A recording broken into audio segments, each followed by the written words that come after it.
Voici aujourd'hui l'exercice 11 de la deuxième série d'algèbre PC.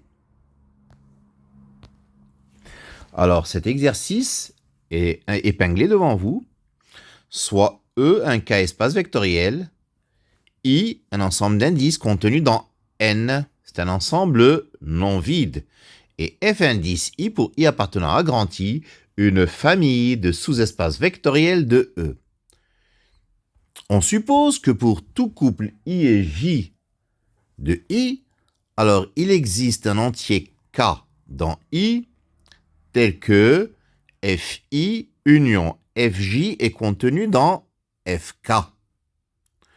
Montrez que l'union pour I appartenant à grand I DFI est un sous-espace vectoriel de E.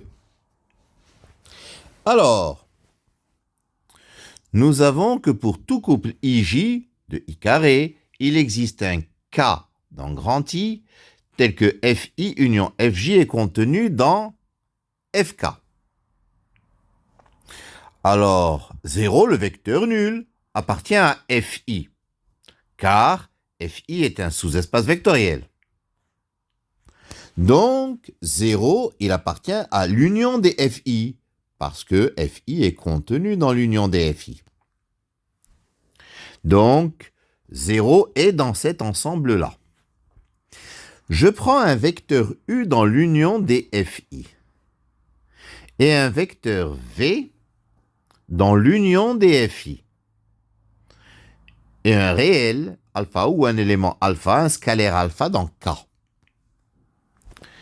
Alors, il existe un entier J1 de I tel que U appartient à F indice J1. S'il appartient à l'union, c'est qu'il appartient à l'un d'entre eux. De même, il existe un entier J2 de I tel que V appartient à F indice J2. Donc U appartient à F indice J1 union J2, union F indice J2. Car F indice J1 est contenu dans F indice J1 union F indice J2. De même, V appartient à F indice J1 union F indice J2. Donc, il existe un K,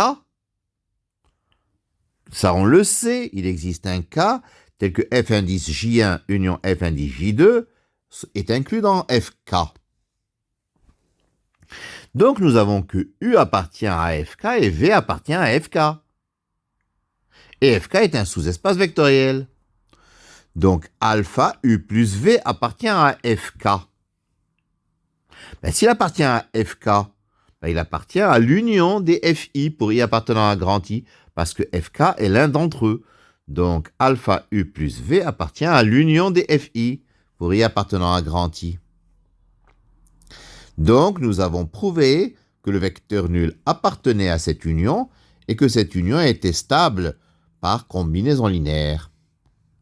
Par conséquent, l'union des FI pour I appartenant à grand I est un sous-espace vectoriel de E.